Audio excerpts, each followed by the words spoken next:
नमस्कार दोस्तों, स्वागत है आपका स्वामी विवेकानंद कंपटीशन जोन में। दोस्तों, हम लोग सीटेट की प्रिपरेशन कर रहे थे और सीटेट की प्रिपरेशन के दौरान हम लोग चाइल्ड डेवलपमेंट और पेडागोजी यानी बाल विकास और शिक्षा शास्त्र के बारे में पढ़ाई कर रहे थे। उस सिलसिले में हम पिछले चैप्टर्स में कुछ उसके बारे में ऑलरेडी डिस्कस कर चुके हैं, जैसे कि ग्रोथ का कॉन्सेप्ट, डेवलपमेंट का कॉन्सेप्ट, सोशलाइजेशन का कॉन्सेप्ट और बहुत कुछ। आज हम लोग उसी सीरीज को आगे बढ़ाते हुए ये जानने की कोशिश करते हैं कि आखिर सोशलाइजेशन का प्रोसेस क्या होता है। ठीक है, और एक बच्चा जब अपने घर परिवार से, अपने माता पिता की गोद से बाहर निकल के बाहर की सोसाइटी में पहुंचता है तो वो कौन कौन सी चीजें हैं जिससे वो प्रभावित होता है। ठीक है, और कौन कौन सी चीजें हैं जिसके लिए हम और आप यानी कि जो भी एडल्टी पर्सन है जो बच्चे की केयर अप करता है as a teacher, as a guardian, as a parents, उनको कौन कौन सी चीजों को ध्यान में रखना होगा ताकि अपने बच्चे का जो सोशलाइजेशन प्रोसेस है, जो हमारा समाजीकरण जिसको हम कह सकते हैं, उसको हम ध्यान दें। ठीक है, तो ये एक अभिन्न अंग है एक इंसान का, क्योंकि कहते हैं कि human being is a social animal, human is a social animal, मनुष्य एक सामाजिक प्राणी है। हम अकेले सोचें कि कोई भी काम कर लें तो ये पॉसिबल नहीं होगा। हम अकेले चाहें कि हम आए और पढ़ा के चले जाए तो ये ऐसा पॉसिबल नहीं है जब तक हमें आपका सहयोग नहीं मिलता। ठीक है, तो उसी के जरिए ये पता चलता है कि हमारी मेहनत किस हद तक साकार हुई है। ठीक, तो उसी तरह से जब हम एज अ टीचर काम करते हैं तो हमारे काम की एक्टिविटी, हमने कितना प्रोग्रेस किया है, वो किस तरह से पॉसिबल है, हम किस तरह से इसको मेजर कर सकते हैं। हमारे एक्टिविटीज, हमारे पूरे हार्डवर्क का रिफ्लेक्शन होता है हमारे स्टूडेंट्स, जो हमारे बच्चे हैं। अगर हमने जो भी उनके बात व्यवहार करने के ढंग में, आदान प्रदान के तरीके में, उनके हाव भाव के तरीके में, उनके मॉरल एक्टिविटीज के तरीके में अगर कुछ चेंजेस हैं जो देखने को मिल रहे हैं, तो दैट मीन्स जो हम काम कर रहे हैं अपने स्कूल में आके, वो हमारा सक्सेसफुल हुआ। ठीक है, तो वो क्या हुआ, एक प्रोसेस है, इनकम्प्लीट है अगर वो एक लिंक नहीं रहेगी टीचर और स्टूडेंट्स के बीच में, तो वो एक अभिन्न अंग, एक अटूट जोड़ी, एक अटूट रिश्ता है जो एक सोशलाइजेशन के प्रोसेस में आता है और उसको वो कंप्लीट करता है। ठीक है, तो अगर हम एक बच्चे की बात करते हैं तो वो बच्चा भी क्या है, छोटे से बच्चे ने अपनी माँ के गर्भ से जन्म लेने के बाद वो धीरे धीरे सोसाइटी में इन्वॉल्व होना स्टार्ट कर देता है। उसका सोशलाइजेशन प्रोसेस, समाजीकरण वहीं से स्टार्ट हो जाता है और वहीं पे सबसे क्रूशियल, सबसे इंपॉर्टेंट, सबसे अहम भूमिका आती है कि हम बच्चे को कौन सा माहौल दे रहे हैं, कौन से परिवेश में हमारा बच्चा है, किस तरह से उसका सोशलाइजेशन प्रोसेस, समाजीकरण बच्चे का होगा। अभी हम लोगों ने पिछले चैप्टर्स में ही डिस्कस किया कि हेरिडिटरी और एनवायरनमेंट यानी पर्यावरण और वंशानुगत कारणों का क्या इम्पैक्ट पड़ता है, क्या प्रभाव पड़ता है एक बच्चे के ऊपर। ठीक है, तो वो हम लोगों ने कई केसेस देखे कि जुड़वा भाई बहनों का भी बर्ताव एक दूसरे से बिल्कुल भिन्न है, और एक बच्चे को हमने अच्छे माहौल में रख दिया तो उसकी परवरिश अच्छे से की तो वो एक जिम्मेदार नागरिक बना अपने देश का, और एक बच्चे को अगर बिल्कुल केयर नहीं मिलती है अच्छे ढंग से तो उसके जीवन में अपन बस यूं ही गुजर जाता है। सेम पेरेंट्स के बच्चे में भी वो प्रभाव हमें देखने को मिला था। तो चलिए, वो तो हुए थे कुछ वंशानुगत कारणों और पर्यावरण के कारण। आज हम जानते हैं कि सोशलाइजेशन का कारण कैसा होता है, प्रोग्रेस कैसी होती है, जिसके जरिए हम और आपके स्टडी का एक इंपॉर्टेंट पार्ट सोशलाइजेशन प्रोसेस के बारे में जानते हैं। जो सोशलाइजेशन प्रोसेस है उसके बारे में कुछ वैज्ञानिकों ने मतलब कि जो चाइल्ड डेवलपमेंट के जो साइकोलॉजिस्ट होते हैं उन्होंने कुछ डेफिनेशंस दी हैं। चलिए पहले उस डेफिनेशंस के थ्रू इस प्रोसेस को समझने की कोशिश करते हैं। जे मैरिकॉल्स का कहना है सोशलाइजेशन के बारे में, it is a lifelong process in which an individual becomes a proper member of society and develop human characteristics. It is a lifelong process. Lifelong process मतलब कि जब तक एक व्यक्ति की सांसें चलती रहती हैं, जब तक हम और आप, जब तक एक इंसान जीव है, हमेशा, मतलब ये नहीं कह सकते कि हमने बच्चे को स्कूल में ट्रेनिंग दे दी तो उनका कार्यभार स्कूल के टीचर्स तक निर्भर है, सीमित है, और उसके बाद एक अभिभावक या फिर पेरेंट्स की रिस्पॉन्सिबिलिटीज खत्म हो जाती है। ऐसा बिल्कुल नहीं है, क्योंकि जो सोशलाइजेशन है वो लाइफ लॉन्ग प्रोसेस है, हमेशा जिंदगी पर्यंत, जीवन पर्यंत तक चलती रहने वाली वो एक प्रक्रिया है, जिसके जरिए एक मनुष्य, एक इंडिविजुअल, एक प्रॉपर मेंबर का मतलब कि देखिए वो मेंबर तो बन ही जाता है सोसाइटी का, जब भी उसने जन्म लिया है सोसाइटी के अंदर ही रहना है, लेकिन एक प्रॉपर मेंबर का मतलब एक अच्छे से एक जिम्मेदार नागरिक का बनना, वो जो है वो बहुत ही इंपॉर्टेंट होता है। Important member of the society, ठीक है, एक समाज का एक अभिन्न अंग, एक इंपॉर्टेंट मेंबर बनना, और डेवलप करता है, उसी तरह वो सीखता है कि ह्यूमन की कैरेक्टरिस्टिक्स क्या है, ह्यूमन की विशेषताएं क्या है, ठीक है, उस मतलब उठना बैठना। देखिए एक ह्यूमन बीइंग्स और एनिमल्स में मेन डिफरेंस क्या है? ह्यूमन बीइंग्स, हमारे पास सोचने की शक्ति है। हम देखिए जो जानवर होते हैं, खास तौर से कुत्तों को देखिए अगर आप, तो उनका क्या है, एरिया अपना रिजर्व कर लिया है, प्रोटेक्टेड है कि ये हमारा एरिया है, यहाँ पे वो रहेंगे, ठीक है। कोई भी दूसरा व्यक्ति सेम उन्हीं के प्रजाति का उनके एरिया में एंटर करता है तो वो उसी को देख के भौंकने लगते हैं, ठीक है तो वो सेम उन्हीं के कम्युनिटी के बिलोंग करते हैं, उन्हीं की प्रजाति के हैं, लेकिन फिर भी वो, लेकिन इंसान क्या है, हम इंसान को दूसरे को देख करके हमारी सामाजिकता है कि अतिथि देवो भव है, कि हम उनको किस तरह से उनका आदर सत्कार करेंगे, किस तरह से हम उनको मिलेंगे, उनको अवगत करेंगे, किस तरह से हम उनको अपनी अच्छाइयां उनको देंगे, उनके अच्छे काम, उनसे कुछ जो हम नया सीख सकते हैं, कर सकते हैं, तो हम उनसे सीखने की कोशिश करते हैं। तो ये जो ह्यूमन कैरेक्टरिस्टिक्स है कि सिर्फ अपने बारे में ना सोचकर हमें समाज के बारे में भी सोचना है, उनकी भी प्रगति, उनकी भी उन्नति के बारे में सोचना है, कि ह्यूमन की कैरेक्टरिस्टिक्स को बिल्डअप करने की क्वालिटीज जो है वो सोशल प्रोसेस में आ जाती है। चलिए ठीक है, अब हम जानते हैं कि एक और डेफिनेशन दी हुई है पी.वी. हॉर्टन और सी.एल. हंट के द्वारा, ठीक है। तो उन्होंने सोशलाइजेशन के प्रोसेस को किस तरह से समझाया है? उन्होंने कहा it is a learning process. Socialization क्या है? लर्निंग प्रोसेस है, सीखने का नजरिया है, सीखने का तरीका है। कहते हैं कि जैसे कि केवीसी की टैगलाइन भी है ना, सीखना बंद तो जीतना बंद। अगर हम कुछ सीखना चाहते हैं, हमारे अंदर कुछ चाह है कुछ सीखने की, कुछ कर गुजरने की, तभी हम ये कुछ काम कर पाएंगे। तो ये क्या है? Socialization is a learning process. अभी हम लोग ने ये पढ़ा, it is a life long process. Life long process मतलब कि हम लोग जीवन भर कुछ सीखते रहेंगे, कुछ करते रहेंगे, तभी हम लोग सोसाइटी में एक अच्छी नागरिक साबित हो सकते हैं। तो ये क्या है? It is a learning process, हमेशा चलने वाली प्रक्रिया है इन विच ग्रुप्स इंटरेक्ट। ग्रुप्स मतलब अगर हम किसी पर्सन से बात कर रहे हैं, ठीक है, तो ये क्या है? कुछ विचारों का आदान प्रदान हो रहा है, इंटरेक्शन हो रहा है एक दूसरे के बीच में। कोई अपने फीलिंग्स, अपने आइडियाज को शेयर अप कर रहा है, कोई अपने आइडियाज को शेयर अप कर रहा है, ठीक है। तो ये क्या है? ग्रुप्स जो है आपस में क्या कर रहे हैं? इंटरेक्ट कर रहे हैं। And learn social norms also and developing themselves. Social norms मतलब सामाजिक तौर तरीके, ठीक है, जिसके जरिए इंसान कुछ ना कुछ नया सीख रहा है, कुछ कर रहा है।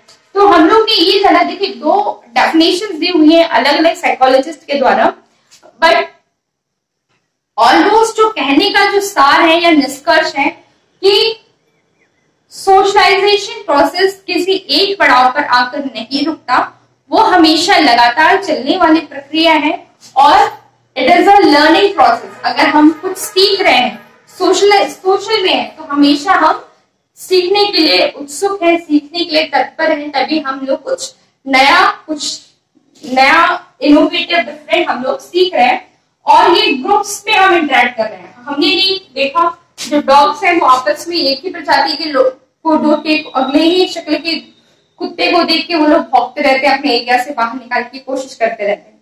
लेकिन हम ह्यूमन स्पीन के में क्या है कि हम अपनी कंट्री के कल्चर और ट्रेडिशन को बचाने की कोशिश करते हैं, उसको संजोने की कोशिश करते हैं, उसको और आगे बढ़ाने की कोशिश करते हैं। उसके साथ साथ हम दूसरे कंट्री के लोगों को भी अपनी कंट्री में उतना ही वेलकम करते हैं ताकि वो भी हमारे इंडिया के कल्चर ट्रेडिशंस के बारे में जाने समझे। तो ये क्या है, ये आपस में सोशल इंटरेक्शन है, ग्रुप्स हैं, आपस में हम कम्युनिकेट कर रहे हैं, लर्न कर रहे हैं सोसाइटी के नॉर्म्स को, तौर तरीकों को, और खुद का तभी हम लोगों का डेवलपमेंट हो रहा है। हम लोग हिस्ट्री में पढ़ते आ रहे हैं कि बिल्कुल पैलेओलिथिक एज से, जब वो पाषाण काल से आज तक की मानव सभ्यता तक जब हम पहुंचे हैं, तो इंसान क्यों इतना डेवलप कर गया, क्योंकि उनका ब्रेन जो है वो उतना ही विकसित होता गया और धीरे धीरे जीरो से बिल्डअप होते होते हम लोग आज के यहाँ तक पहुंचे हैं। और आगे भी हम लोग का भविष्य उज्जवल ही होगा। क्यों होगा? क्योंकि हम लोगों में क्या है, ये डेवलपिंग देमसेल्फ, खुद को हमेशा जब तलाशने और तराशने की का हुनर रहेगा, चाह रहेगी, तो इंसान करता रहेगा, दूसरों से नित्य नवीन चीजें सीखकर, खुद की अच्छाइयों को सीखकर, दूसरों के भी अच्छाइयों को सिखाकर, दूसरों को सिखाकर, खुद सीखकर आगे जब बढ़ता है इंसान, तो उसको हम सोशलाइजेशन प्रोसेस में इंक्लूड करते हैं। सोशलाइजेशन अकेले नहीं हो सकता और हम एक छोटे से बच्चे को सोशल या सोसाइटी से दूर भी नहीं रख सकते। क्यों नहीं रख सकते? क्योंकि अल्टीमेटली हम लोग ने जब इन्वायरमेंट, जब हम लोग पर्यावरण और परिवेश के बारे में जब पढ़ रहे थे, तो उसमें क्या था, जो हम लोग ने मोगली की स्टोरी पढ़ी थी कि उसको जब जन्म लेते ही एक जंगल में वो भटक गया, बिछुड़ गया अपने पेरेंट्स से, तो उसका हाव व्यवहार बिल्कुल जंगली जानवरों जैसा हो गया। तो वो क्या है, सोशलाइजेशन उनका जंगली जानवरों के बीच में था। तो उस मोगली को जो चीजें मिली देखने के लिए, सीखने के लिए, तो वो वही थे। लेकिन जब हम अपने इंडिया की बात करते हैं, अपने ह्यूमन बींग्स की बात करते हैं, तो जो जिस सोसाइटी में रहेंगे, जो चीज देखेंगे, सीखेंगे, सिखाएंगे, वो चीज आगे बढ़ेगी। ठीक है, तो ये तो हुई कुछ मीनिंग। तो चलिए, मीनिंग्स और डेफिनेशंस हमने समझ ली, तो कुछ और आगे चलिए अब हम लोग जानते हैं कि टाइप्स ऑफ सोशलाइजेशन कैसा होता है। ठीक है, कि अगर हम सोशलाइजेशन की बात कर रहे हैं, समाजीकरण की बात कर रहे हैं कि एक बच्चा कैसे समाज में आता है और किस तरह से उसे इन्फ्लुएंस होता है, किस तरह से उससे वो प्रभावित होता है, तो उसके दो फैक्टर्स हैं। पहला होता है प्राइमरी और दूसरे को हम सेकेंडरी कह सकते हैं। प्राइमरी में वो सारी चीजें आती हैं जो बिल्कुल जन्म लेने के दौरान ही, के बाद ही बच्चे को इन्फ्लुएंस करती हैं। जैसे कि जब बच्चा पैदा हुआ, अपने माँ बाप के पास है, अपने अभिभावकों के पास है, अपने सगे संबंधियों के पास है, तो जब तक बच्चा एक स्कूल एज में नहीं जाता है या फिर जब तक वो उनसे बिल्कुल अटैच रहता है, तब तक वो बच्चे को वो कितना कुछ सिखाते हैं। वो क्या क्या सीखता है बच्चे की, भाई हम छोटे बच्चों को सिखाते हैं जैसे बाय बाय करना है, टाटा कर दो, तो क्या है वो सीख जाता है कि नमस्ते करना है, तो वो नमस्ते करना सीखेगा। आदाब करना है, किस तरह से बैठना है, उठना है, बोलना है, तो वो क्या है कि पहले तो बच्चा हैंड एक्शन से ही सीखना स्टार्ट कर देता है। तो ये क्या है, ये बिल्कुल प्राइमरी स्टेज है कि हम अपने बच्चे के माइंडसेट के अंदर क्या क्या सारी चीजें जो है वो फीड अप कर रहे हैं। कि अगर हम बाय करना सिखा रहे हैं तो बच्चा धीरे धीरे बार बार सुनते उनके दिमाग में भी फीड हो जाता है कि अच्छा हमें कभी जाना है, कहीं से निकलना है, तो हमें इस एक्शन में करके बाय करना है। ठीक है, वो तो वह बिल्कुल एक प्राइमरी लेवल कि हम बच्चे को क्या सिखा रहे हैं कि पानी लगी, प्यास लगी है, तुम्हें पानी किस तरह से मांगना है। कभी कभी बच्चे उस चीज को क्लियर आउट नहीं कर सकते, तो अपनी ही लैंग्वेज में उसको बोलते हैं, और पेरेंट्स उस चीज को भी समझ जाते हैं कि अच्छा जब ये प्यास लगती है तो पानी को ये बच्चा मम ही कहता है, और ये मम का मतलब इनके लिए पानी होता है। ठीक है, तो ये क्या है, वो प्राइमरी स्टेज पे है, जो बच्चे को हम जो भी सिखा देंगे वो बच्चा पढ़ना मतलब जो है समझना जो है वो पहले स्टार्टअप कर देता है, कि चाहे वो हम उसको उनको अच्छी आदतें सिखाएंगे तो वो अच्छा सीखेंगे, और कुछ भी सिखाएंगे तो they will learn according to it. Fine, तो उसमें क्या हो, प्राइमरी मीन्स द पेरेंट्स और उनसे अटैच वाले होने वाले लोग, कि अगर हमने बच्चों को बड़ों के पैर छूना सिखाया है, नमस्ते करना सिखाया, कोई अगर पर्सन आ रहा है तो वो किस तरह से उनको वेलकम करना है, घर में जाना है तब कैसे खाना, किस तरह से खाना है, किस तरह से नहीं खाना है, किस तरह से बातचीत करनी है, तो बिल्कुल एज अ प्राइमरी लेवल जब वो बच्चा अपने पेरेंट्स से, अपने घर परिवार के लोगों से जो चीजें सीखता है वो प्राइमरी में आ जाती है। सेकेंडली आ जाता है वो सारी चीजें जो बाहर के माहौल में जाकर बच्चे को इफेक्ट करती है। ठीक है, जैसे कि बाहर के माहौल में, जैसे कि जब बच्चा बाहर गया है, खेल रहा है, कूद रहा है, तो आपस की सोसाइटी के बच्चों के साथ खेलते खेलते जो उन्होंने कुछ नए शब्द अडेप्ट कर लिए, ठीक है, कुछ खेल के नए मेथड जो है वो सीख के आ गए। ठीक है, तो अच्छा हम घर में पेरेंट्स हमारी क्रिकेट नहीं खेल रहे, लेकिन वहां पे सोसाइटी में गए बच्चों के साथ क्रिकेट खेल रहे हैं, आंख में चोली खेल रहे हैं, छुपन छुपाई खेल रहे हैं, तो जो बच्चे अपना ग्रुप सर्कल बनाना स्टार्ट कर देते हैं और उससे नई नई चीजें वो खुद सीखने लगते हैं। खास तौर से सोशलाइजेशन का प्रोसेस तब स्टार्टअप हो जाता है जब हम बच्चा धीरे धीरे अपने पेरेंट्स के पास से निकलकर स्कूल में जाना स्टार्टअप करते हैं। स्कूल में उनके फ्रेंड्स का ग्रुप बन जाता है, वो लंच अप शेयर करना स्टार्टअप कर देते हैं, बातचीत करना स्टार्ट कर देते हैं, अपने स्टेशनरी आइटम स्टार्ट करते हैं, आपस में ग्रुप्स में खेलते हैं। ठीक है, पढ़ाई लिखाई साथ में कर रहे हैं, और खास तौर से ये जो बॉन्डिंग और अटैचमेंट है जो हमारा एडोलसेंस का एज होता है उसमें बहुत ही ज्यादा इन्फ्लुएंस होती है, बहुत ही स्ट्रॉन्ग बॉन्डिंग बनती है हमारे एडोलसेंस के स्टेज में। तो वो बच्चा जिस सोशल सर्कल में है, ये भी कहा इंग्लिश में प्रोवर्ब है कि a man is known by the company he keeps, कि इंसान की पहचान उसकी संगति से होती है, कि अगर अच्छी संगति में है तो ऑब्वियस सी बात है कि बच्चा अच्छा होगा या वो व्यक्ति विशेष अच्छा होगा, और जिस भी संगति में है वो अपनी संगति से इंसान अक्सर प्रभावित होता रहता है। तो वो किस चीज में है, किस माहौल में है, क्या कर रहा है, वो सारी चीजें हैं जो मैटर करती हैं। तो वो जो सेकेंडरी लेवल पे सोशलाइजेशन हुआ, जब बच्चा स्कूल गया, उन्होंने अपने फ्रेंड सर्कल बनाए, खेले कूदे, टीचर से इंटरेक्शन हो गया, और उनके सोशलाइजेशन का जो एरिया था वो और वाइडर टू वाइडर होता जा रहा है। और अगर हम प्राइमरी लेवल की बात करें तो बिल्कुल जैसे बच्चा पैदा होता है उसके घर वाले, उसके अभिभावक, उनसे इन्फ्लुएंस होने वाली सोसाइटी को हम प्राइमरी स्टेज की सोसाइटी कह सकते हैं। ठीक है, अब हम लोग जानते हैं कि फैक्टर्स इन्फ्लुएंसिंग सोशलाइजेशन, वो कौन कौन से फैक्टर्स है, वो कौन कौन से कारण है जिसके कारण हमारा सोशलाइजेशन जो है वो वेरी करता है और पर्सन टू पर्सन डिफरेंशिएट करता है। पहला होता है सोशल इंटरेक्शन। सोशल इंटरेक्शन मतलब कितना हम सोशल में आपस में इंटरेक्ट कर रहे हैं। इंटरेक्ट मतलब बातचीत कर रहे हैं, कितना मिल रहे हैं, घुल मिल रहे हैं आपस में, तो वो सारी चीजें हैं। पहले है जो हम प्राइमरी लेवल पे या बिल्कुल ग्रासरूट लेवल पे कह सकते हैं, इमिटेशन ऑफ अदर्स। इमिटेशन का मतलब क्या, देखिए जो छोटे बच्चे की जो स्टेज होती है, हम मिमिक्री स्टेज भी कहते हैं उस स्टेज को। क्यों?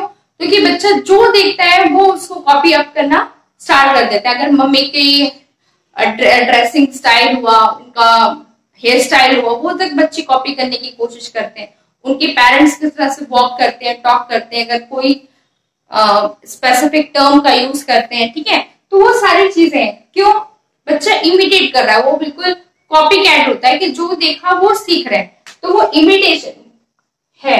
अगर बच्चा अपने ग्रैंड पेरेंट्स को देख रहा है कि वो पूजा कर रहे हैं सुबह सुबह, तो किस तरह से पूजा कर रहे हैं, सुनते सुनते बच्चों को आरतियां या जो भी वो मंत्र या श्लोक बोलते हैं वो याद हो जाता है। क्यों? क्योंकि बच्चे को वो माहौल मिला कि वो पैदा होते ही वो सुन रहे हैं उस चीज को, सुनते सुनते सुनते सुनते वो चीजें कंठस्थ हो जाती हैं उनको, ठीक है, खुद ब खुद हो जाती हैं।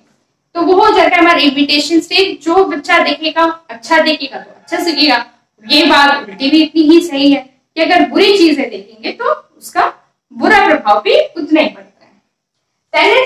सजेशंस बाय अदर, जो हम दूसरे के सजेशंस लेते हैं कि भाई ये चीज करनी चाहिए, ये चीज अडॉप्ट करिए बच्चों की ग्रोथ और डेवलपमेंट के लिए, तो वो चीजें अडॉप्ट होती हैं और वो हमें दूसरों के सजेशंस भी कारगर साबित होते हैं।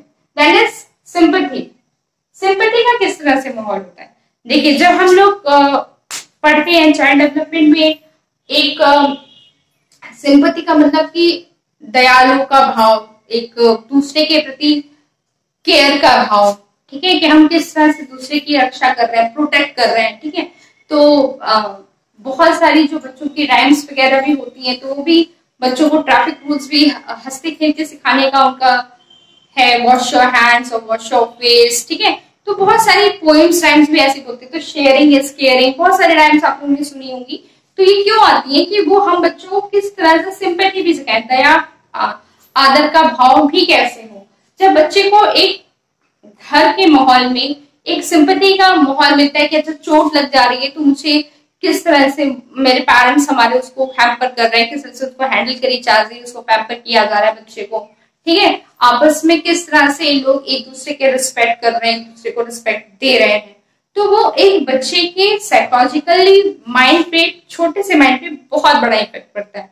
देखिए, जब हम लोग क्राइम्स की बात करते हैं, ठीक है, बहुत देखा होगा कि बच्चे सुसाइड बॉम्बर्स भी बना दे रहे हैं, लोग ब्रेन वॉश कर देते हैं और सुसाइड बॉम्बर्स बना रहे हैं, या फिर जो बच्चे चाइल्ड क्राइम्स की तरफ बढ़ते हैं, तो क्या है कि उनमें कई बार क्या चीजें होती है कि हम देख रहे हैं कि किस तरह से दूसरे पेरेंट्स बच्चों की कितनी केयर कर रहे हैं, उनकी डिमांड्स को फुलफिल कर रहे हैं, या फिर उनको प्रोटेक्टिवली स्कूल ले जा रहे हैं, पहुंचा रहे हैं, उनकी हर एक चीज को ध्यान से रख रहे हैं। और जो अंडर प्रिविलेज चाइल्ड रह जाते हैं, या फिर कुछ ऐसे कारणों पर जो बच्चों को वो माहौल या परिवेश या जिंदगी में वो चीज नहीं कर पा रहे, तो साइकोलॉजिकली उनका ब्रेन उतना नहीं डेवलप हो पाता, उतना इमोशंस वो नहीं डेवलप कर पाते हैं, और उन सारी चीजों का इफेक्ट जो है वो पड़ता है, ठीक है। तो ये सिंपैथी का मतलब ये हुआ कि हम कितना बच्चे को पे इमोशनली अटैच हैं कि हम उनके लिए बेहतर से बेहतर काम कर रहे हैं,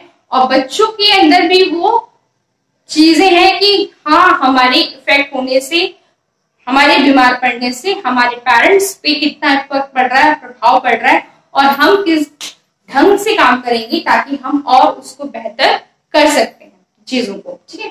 तो ये सिंपैथी एक अटैचमेंट है, ठीक है। जैसे कि आप लोग खुद भी इन्फ्लुएंस हुए होंगे अपनी जिंदगी में चीज से। कहते हैं कि जो लव और अफेक्शन होता है, जो जिसको प्यार और स्नेह कह सकते हैं, वो एक इंसान की लाइफ को बहुत ही कमजोर बना देता है, एक नजरिए से देखा जाए तो। लेकिन कहीं ना कहीं वो आपकी सबसे बड़ी ताकत होती है, ठीक है, क्योंकि जब आप बड़े होते हैं, आप बाहर के माहौल में निकलते हैं, तो ये सोशलाइजेशन का जो प्रोसेस होता है कि जब हम बड़े होके स्कूल से निकल के हम कॉलेजेस में पढ़ने पहुंचे, तो वहां पे तो हर सोसाइटी के लोग हैं, हर तरह का प्राइमरी डेवलपमेंट जो है वो हो रखा है, ठीक है। तो कुछ लोग स्मोक कर रहे हैं, ड्रिंक कर रहे हैं, या फिर कुछ भी स्मैक कर रहे हैं, बहुत सारी ऐसी अनफेयर कल्चरल एक्टिविटीज होती रहती है, उसमें इन्वॉल्व है। तो बहुत सारे लोग होते हैं जो इंसान को डिस्ट्रैक्ट करने की कोशिश करते हैं। सीटेट में इस तरह के क्वेश्चंस जो हैं वो ही फ्रेम आउट किए जाते हैं, ठीक है, डिस्ट्रैक्ट करने की कोशिश करते हैं। लेकिन जब बच्चे का एक इमोशनल डेवलपमेंट हुआ रहता है, सिंपैथी वाला है कि इमोशनली हमारे पेरेंट्स उनका कितना ख्याल करते थे, हमारे पेरेंट्स सबको इस तरह से अटैच करके इन्फ्लुएंस करते हैं, तो वो जब हम डिस्ट्रैक्ट होने की भी अगर वो कंडीशन आती है, तो फिर से वो एक घर का जो इमोशनल अटैचमेंट डेवलपमेंट होता है, वो इंसान को किसी भी कंडीशन में डिस्ट्रैक्ट होने से बचाने की कोशिश यही मॉरल और सोशल डेवलपमेंट ही करते हैं कि हम अपने बच्चे का हमेशा ये नहीं कि मार पीट के ही होगा तभी वो सही रास्ते पर आ सकते हैं। No, sometimes the love and affection affects a lot, ठीक है। जो प्यार और स्नेह का जो माहौल है, जो वातावरण है, वो चीजों को कमजोर नहीं होता है, स्ट्रॉन्ग बनाता है, ताकि वो इंसान उतना ही मजबूत बनेगा और बाहर की जो सोसाइटी जो मिलती है, अनफेयर ट्रेड प्रैक्टिसेस हो या कुछ भी हो, उसका प्रभाव कम से कम उस बच्चे पर पड़ता है। ठीक है, तो जो चाइल्ड डेवलपमेंट हुआ, जो हम अंडर प्रिविलेज चाइल्ड या फिर जो चाइल्ड क्राइम करने की जरूरत आती है या करने लगते हैं, तब उन लोगों को क्या करते हैं कि वो चाइल्ड डेवलपमेंट को रिफॉर्मेशन सेंटर में डालेंगे कि भाई अभी बच्चे की 18 एज से कम आयु है तो उनको अभी हम पनिशमेंट नहीं दे सकते हैं। हो सकता है कि किसी सामाजिक कुरीति के कारण या भुखमरी है, पोषण सही से नहीं मिल पा रहा है, ठीक है, क्या साइकोलॉजी या फिर पेरेंट्स के बीच में आपस में नहीं बनती, मतलब कुछ ऐसा माहौल मिला बच्चे के कारण जिसके कारण वो बच्चा एक अच्छा नागरिक नहीं बन सका। ठीक है, तो इसलिए उसको अभी अच्छे से ग्रो अप करने की कोशिश करते हैं, उसको अच्छा माहौल देने की कोशिश करते हैं, ताकि हम किसी छोटे से क्राइम करने के लिए हम उसको जेल में डाल देंगे तो वो और कल को और भी बड़ा क्राइम करके फिर से जेल में आएगा। ठीक है, तो इससे बेहतर है कि हम उसकी जो छोटी सी गलती है उसको अभी सुधारने की कोशिश करते हैं, जिसमें वो बाल सुधार गृह में उनको भेज देते हैं, उनको उसमें सुधारा जाता है, एक प्यार भरा खुशनुमा माहौल दिया जाता है, लव और अफेक्शन सिंपैथी जिसमें ये बहुत इंपॉर्टेंट रोल प्ले करते हैं, और फिर जो है उनको एक जिम्मेदार नागरिक के बारे में बनने का एक मौका दिया जाता है। ठीक है, तो ये सारी चीजें हैं जो चाइल्ड साइकोलॉजी इफेक्ट करती हैं, इसलिए उन चीजों को डाला जाता है। आइडेंटिफिकेशन मतलब खुद की पहचान बनाना कि भाई हम हैं सोसाइटी में, हमारी भी एक पहचान है, तो बच्चों को किस तरह से आइडेंटिफाई करना है कि ये आपके पेरेंट्स हैं, ये आपकी मम्मी है, पापा है, दादा है, नाना है, नानी है, जो भी है, किस सामान को क्या कहा जाता है, वस्तुओं के नाम। वो तो रिपीटेशन नहीं होता अगर हम बार बार कहते हैं हमें पानी पीना है, ये टीवी ऑन करनी है, रिमोट चाहिए, तो ये सब क्या है, बच्चे सुन सुन के ही वो आइडेंटिफिकेशन सीख जाते हैं कि ये दिस इज कॉल्ड दिस, इसका इस वस्तु का नाम ये है और इस वस्तु को इस नाम से पुकारा जाता है। देन जब बच्चा आइडेंटिफाई करने लगता है, then comes the language development, जब भाषा का किस तरह से विकास और विस्तार और प्रसार होगा। जब बच्चे सबसे पहला सुनना स्टार्ट करते हैं, ठीक है, हमें कोई भी भाषा नहीं आती है फिर भी लोग उसके बच्चे के सामने इतना बोलते रहते हैं और वो धीरे धीरे सुनते सुनते उनके दिमाग पे असर पड़ता है, फिर वो इंटरेक्ट करना धीरे धीरे स्टार्टअप करते हैं कि सुनना है, फिर वो उन शब्दों को अपनी ही लैंग्वेज में तोड़ मोड़ के बबलाने से लेकर तुतलाने तक अपनी भाषा में बच्चा वो इंटरेक्ट करना स्टार्ट कर देता है। अब बच्चा जिस लैंग्वेज को सुनेगा उसका इन्फ्लुएंस उनकी पर्सनालिटी पर उतने पड़ेगा। अगर वो भोजपुरी सुन रहे हैं तो भोजपुरी सीखेंगे, मराठी सुन रहे हैं तो मराठी सीखेंगे, और इंग्लिश सुन रहे हैं तो इंग्लिश सीखेंगे। तो वो तो उनके वातावरण, उनके परिवेश और उनके माहौल पे निर्भर करता है कि बच्चे के पेरेंट्स उनको क्या सिखाना चाहते हैं और वो खुद किस तरह का माहौल दे रहे हैं ताकि बच्चा आगे क्या सीखे। ठीक है, तो ये हुआ हमारा टाइप्स ऑफ सोशलाइजेशन के बारे में हमने जाना, और कौन कौन से फैक्टर्स होते हैं जो इन्फ्लुएंस करते हैं हमारे सोशलाइजेशन के प्रोसेस को। तो कल आने वाले चैप्टर्स में हम लोग कुछ और सोशलाइजेशन के बारे में जानेंगे और अपने ज्ञान को और विस्तृत करेंगे। तब तक वीडियो देखने के लिए thanks for watching, keep learning, keep growing and